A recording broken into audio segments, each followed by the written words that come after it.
Philadelphia versus the Mafia, which is now playing on Netflix. Have you seen it? I know a guy that's in it, Dave Schratwieser. Hey, Dave, good to see you. Good to see you, Michael. You know Vince, of course. Good to see you, buddy. How are you doing, brother? What's the reaction been? Well, it's been pretty good. It's a 3-part series. It's kind of cool. Takes you back to the 90s. And really what it is, if you don't know who Joey Merlino is these days, and I don't know how you don't if you live in Philadelphia with his new cheesesteak shop on Broad Street, little plug for him there. If you don't know about him, this will get you up to speed in a hurry. So it's 3 parts. It's about the war between John Stanfa and Joey Merlino, who you see right there. That's and who's in New John? York. John Stanfa is the former boss of the mob in Philadelphia. He and Joey's crew were going back and forth. In fact, different factions were driving around the city with weapons, looking for the other faction to kill him. Was that the thing on the Schuylkill? Schuylkill Expressway was them. John Veazey, who is a cooperator who we had on Fox, former Stanfa capo and his family, who we did a 5-part series with years ago, is in the series here, and he talks about the whole war. He would drive around the city with a gun looking for members of the Merlino crew to kill him. In fact, he did. Drove up to 6th and Catherine to the old Greenpeace clubhouse there. Yeah. The mob guys are hanging out. He waits till the whole crew leaves, shoots and kills Michael Cianglini, Joey's best friend, and shoots Joey Merlino in the ass. He ends up in the hospital. Joey Merlino's been shot in the ass? Oh, yeah, he was shot outside the clubhouse. Who amongst us hasn't? Well, 2 holes. So anyway, and he was involved in the Frank Baldino hit outside the Melrose Diner, John Veazey. So he talks about that in there. He talks about his life a little bit as a killer. They tried to kill him. He went to a meeting. They shot him twice in the back of the head. Guy sneaks out of a room behind him, shoots him. He fights them off. The guy pulls out a knife, stabs him in the chest, fights him off, falls down a set of stairs out into the snowy streets, and a cop car comes along. Puts him in the back of the cop car, and they race him to the hospital. He said, the shooting and the stabbing were nothing compared to being in the back of that police van being bounced across the streets of Philadelphia on the way to the hospital. God. Funny story. So, now, I mean, all these, Angelo Lutz, also bring me up to speed on him. Angelo is the kitchen consigliere. He owns a restaurant in Collins. Everybody knows him. He's been on the show numerous times, that kind of thing. Angelo was one of the defendants in the 2001 racketeering case against Joey Merlino and his buddies. Angelo was one of them. He went to jail for, I think, 7 years. Gambling stuff, things like that. He's in it. He tells some funny stories. He's in the clubhouse, the Greenpeace clubhouse, moments before the shooting. He's going to cook pork chops Joey for Joey. Pork chops with cherry tomatoes on top, cherry peppers on top. Yeah. When they bake it in the oven, the whole thing. He has to go get the stuff. So he says to Joey, I don't have any money. He says, here's $200. He says, I take the 200, I get in my car, I go to the Acme to get the pork chops. By the time he comes back, the shooting has occurred. Michael Cianglini is dead, and Joey is wounded on his way to the hospital. He's standing there with 2 bags of groceries, as he describes in the show. And I'm like, what the hell happened? You know, that kind of thing. So he tells some really good stories. He gives you kind of the inside look from the fellas, that kind of stuff.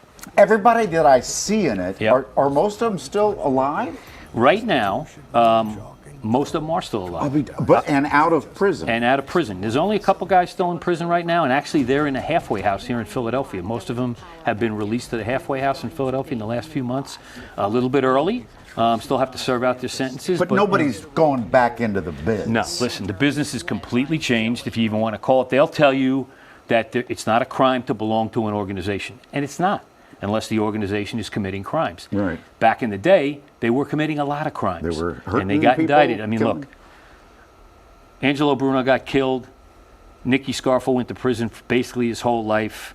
John Stanfa is doing 5 life terms for 5 murders. Ralph Natale went to jail and then died when he came out. He turned cooperator against Joey. Yeah. And at the time the trial ended in 2001, which is where this goes to, that's the end point of it, Joey was going away for 14 years.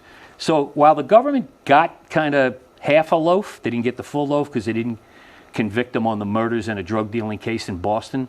There's some phenomenal undercover tape in this of the exchanges up in Boston and things like that. There's a great guy in here, Jerry Bianchi. He was the head of the FBI bugging team, the guys who break in and plant the bugs. He planted a bug in Salavina, the lawyer's office in Camden. They get the whole thing. They get a call. Somebody's coming in the building. They go to get out, the bugging team. They left a bag full of FBI bugging tools right in front of the elevator where the guy gets off. They're freaking out.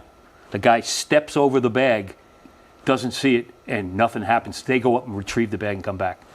They bug the Warfield Diner out in South Philly, off Bear Avenue, off the Schuylkill Expressway, John Stanford's place. They put a bug in there.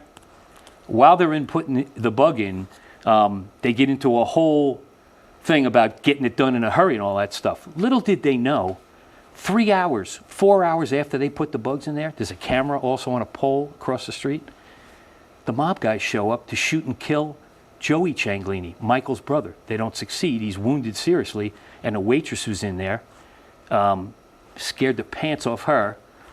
But it's all on tape. First mob hit in the country ever caught on audio and videotape. Is that in the thing? That's in here too. You see the cars pull up in front. Yeah. It's all silhouetted from the darkness. I gotta You watch see everybody this. go in, but you hear the screams and the shots being fired God. inside the place. Did you ever really hear? gripping. Did the cops ever hear your name on a wire?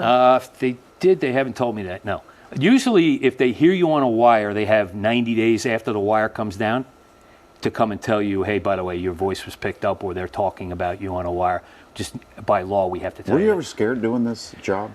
A couple times, nothing too crazy. I always had a be fair relationship with these that's guys. true. That's what. If somebody said something about Joey, we went to where Joey was and asked him Yeah. about it. If somebody said something about another guy, we'd go ask him. We didn't get the same reception we got from Joey, which was always like, yeah, come on in. No problem, Well, talk. like if we had him come on now, Joey, Wouldn't be good. it would not be good. Not now, it wouldn't be good, no. Come on out. There's, No. there's been a little acrimony. Yeah. Is there of still late. a mob in And Philadelphia? I don't know if it's about this. I don't know what it's about. Yeah. But Is there still a mob in Philadelphia? As we know it from the 90s? as we know it from the 90s, the 90s fashion of it, absolutely not. No. No. There's a group of guys who are in an organization. It's not a crime to be in an organization. Well, that's true. Unless you're committing Yeah. crimes. And right now, They're if not. you ask me today, I really don't think they're doing that. I One of think the best they're lines. doing other things. Is this line in there the one when there was a contract out on Joey Merlino for $500,000 Yes. to kill him? Yes, there was. And he Nicky says- Scarfo put out the hit from jail through the New York crime families.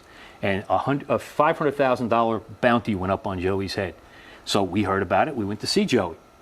Got him coming out of one of his social clubs. Said, Joe, there's a hit out on you, according to the FBI, for $500,000. He paused for a second. He says, give me the $500,000. I'll shoot myself. Good to see Crazy. you, man. Good to see you as well. Awesome, Thank you, awesome. guys. Thanks for Appreciate coming you in. having us on. And it's on Netflix right now. It is. Came out yesterday.